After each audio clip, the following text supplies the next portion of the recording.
Boy, talk about a crappy day to be moving in on campus at the University of Arkansas. And I guess there might be some other campuses across the state that are moving in too, but I wonder how much rain is dumping on them.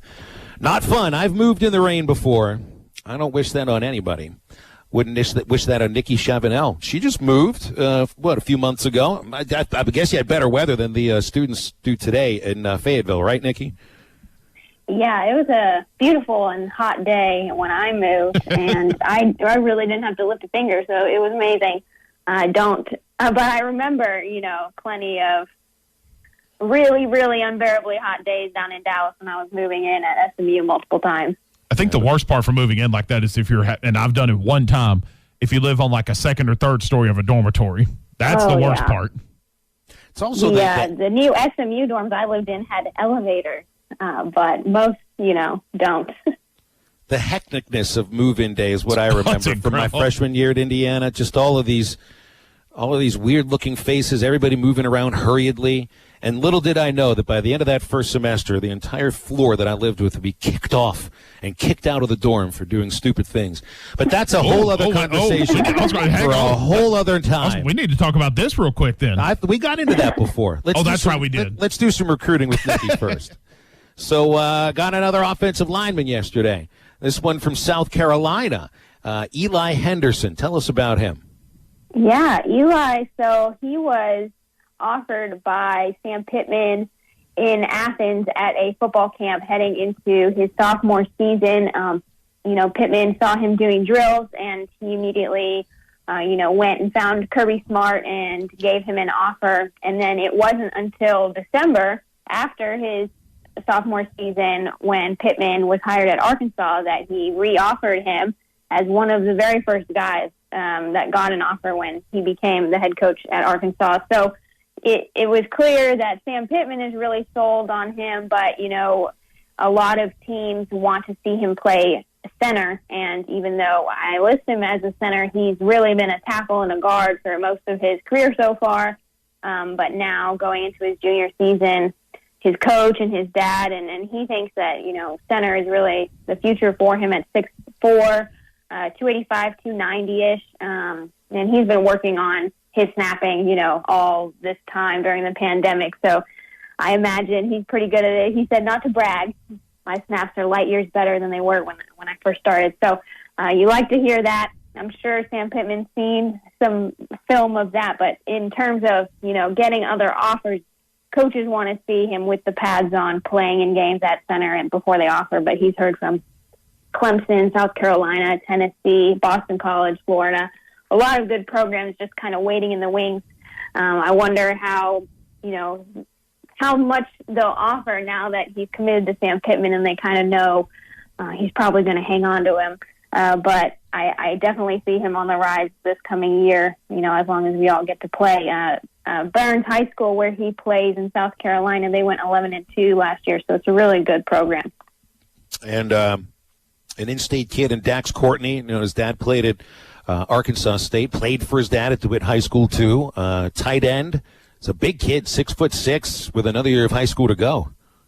Yeah, he's 6'6", and he's pretty skinny. I'm not going to lie. When I went down there to DeWitt to shoot his commitment video on Friday, I was like, this kid's going to need to work hard in the weight room and, eat some hamburgers. But, his dad has him working really, really hard. And a lot of schools have bought in since, the beginning of his recruitment. He initially got offers from Kansas and Baylor and TCU, and now he has offers from Penn State and Missouri, and a lot more programs are going to look at him because he's just got the natural size, and then his hands are really great. He doesn't have a ton of blocking film, but that'll just get better over time. I mean, 3 2022 commits. This is huge for Arkansas. This is, unlike we've ever seen. They're only in the company of Ohio State and Penn State and LSU right now in this class. So really solid early momentum for them. Speaking to Nikki Chavanelle here on Halftime, Nate, you just brought up the aspect of that there's only 4 teams with 3 or more commits right now for the 2022 class. What does this say about obviously we still got to see what Sam Pittman can do on the football field, but looking ahead, you never really heard about stuff like this, and the same could be said for Musselman with basketball, with Chance Moore committed to Arkansas. And I've young into this, so forgive me for this may be an ignorant question, but I mean, you don't really see Arkansas really succeeding recruiting that far out in advance like this. And this is a kudos to the great recruiting job on both sides. Yeah, well, so they've offered 9 in-state kids, and for the most part, from what I can tell, the majority want to be Razorbacks. So that automatically gives you a leg up. J.J. Hollingsworth, the defensive end out of Greenland, who committed a couple weeks ago, he knew that even if he doesn't get any other offers, it doesn't matter because he always wanted to go to Arkansas. Dax Courtney grew up in Arkansas, said he wanted to be a Razorback, so that was easy. And then Eli, he told me Sam Pittman is like a grandfather figure to him, even though Sam Pittman's not even that old, but just the relationship that they have, he feels like that's family to him. So he doesn't care that other schools haven't really bought in, except for Arizona State at this point. He doesn't care. He just wants to be coached by Sam Pittman. He called him a guru. I see Arkansas's in-state offensive linemen, and I'm wondering, how far away are they from just jumping on board? Because like Henderson said, you really can't get too much better than Sam Pittman, even though he's not exactly your position coach. The guy that is the position coach was coached by Sam Pittman. So, it's really a good deal here, and it's easy to forget the records the past couple of years when you haven't seen anyone play football in a while. Could there be any other additions to that 2022 class here in the coming weeks? There's a lot of buzz around James Jointer, the Parkview running back who tore his ACL last season, so he was out. But, he's got Landon Rogers committed, Aaron Outley committed, so 2 of his teammates. And then pretty much from the day he was offered by Chad Morris's staff, he has made it pretty clear that he wants to be a Razorback. So I could see that coming down the pipe. Isaiah Satania, the wide receiver at Fayetteville High School, he just picked up an offer from Auburn, but his dad is one of the track coaches at Arkansas, and he has offers to play football and run track, so I could see him making a decision rather soon as well. Nikki, what happened to Jaqueline McGee? He's the kid who right, yeah. One of the first commits to Sam Pittman after he took the job at Arkansas, defensive lineman out of Georgia. And I guess it was a big surprise last week. We knew he wasn't on the team roster online, but apparently he just decided to stop playing football. Yeah, so when we noticed, Jaqueline, he committed to Arkansas before ever visiting, signed his papers, everything looked good.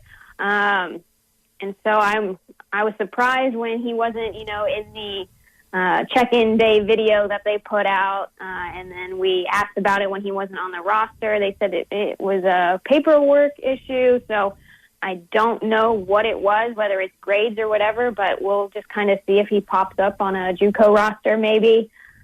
Any attempt that we've had to get in contact with him has not worked out. The coaches also note, his high school coaches said that everything was fine, but that was a couple weeks before Sam Pittman officially told us that he's not going to be on the team, so I really don't know what went on there, but it's unfortunate because any scholarship that goes unused is kind of, a letdown, but at least maybe a scholarship can go to a walk-on for a year at least. Well, it did open up a defensive end position for Blaine Toll, who right. I know he'd moved over to tight end, and reports had said he'd rather be a defensive lineman. I know there were some questions about his hands, and it sounds like defensive end is much more conducive to his skill set. So maybe this, in the end, is a positive. Yeah, it's good to get Blaine Toll back at defensive end, even though, he probably would have moved there as soon as they had the depth that they needed at tight end. So whether that's, next year or whatever, I think it's kind of, I haven't seen Blaine Toll play much tight end. Not many of us have. But Barry Lunny, he didn't offer Blaine Toll as a tight end. So if that tells you anything, it's really that his future is at defensive end. And I'm not sure how much he'll get played. I'd like to see him at least play in his 4 games that, they're allowed before they redshirt. But other than that, you return Dorian Gerald, Mateo Soli, Zach Williams. You have Julius Coates, the new addition. David Porter is still, trying to work his way into the rotation. So just not sure there's going to be a lot of playing time for him. But in terms of development, it's going to be great to get him back at the position he really wants to play anyways. Nikki, I want to finish on a thought that we were talking about earlier. I mean, you know a lot of these kids when they're coming up through high school just through the work that you do. And I feel like we should be able to trust student athletes to do the right thing about how to handle the coronavirus, because, I mean, I don't think you get to where, you're an SEC football player without having some real dedication and discipline. And having success through college is also all about that for student athletes. We need them to be dedicated to the protocols. Do you believe that student athletes maybe are a little more dedicated and or committed to following those sort of protocols because of what they could lose than the average student? I think, yeah. I think just generally they'll have an elevated sense. But the thing with the coronavirus, if you have a couple teammates that don't feel like following the guidelines, feel like going out and socializing, they can bring it back in, and that has an impact on you whether you were following the guidelines or not. So just getting the whole squad to buy into that is going to be tough, especially as the season goes on. The season is going to be a really hard one. The guys that aren't playing as much are probably going to want to go out and socialize more because they're not feeling the benefits of putting in all that work. And we see professional athletes who make millions and millions of dollars act irresponsibly. So I don't think it gets any better with age either. Yeah, I think you might be right. Nikki, appreciate your time as always. Good talk. Looking forward to it next week. Thanks, guys. Thanks, See ya. Nikki. It's Nikki Chavanelle, Rivals, joins us every Tuesday for Recruiting Talk. Still got a few days to enter the Win a Hammock contest at hitthatline.com. If you just click on our Win a Hammock link at the top of the page, you'll find all you got to do is enter your email, your name, and your zip code. And you're entered to win the Hammock Sky Pod with a lounger chair manufactured by Eno and sold through Big Creek Trading Company in Harrison. You can call Big Creek Trading Company, easy for you to say 10 times fast, at 870-743-7296. And again, that's the Eno Hammock Sky Pod with a lounger hanging chair. It's a mouthful, but it's more comfortable than your mouth even needs. They're announcing the winner this Friday, too. It's at hitthatline.com, brought to you by Big Creek Trading Company. What will set you off? Well, Ramon Laureano is set off by Alex Cintrone. We'll visit that in a moment.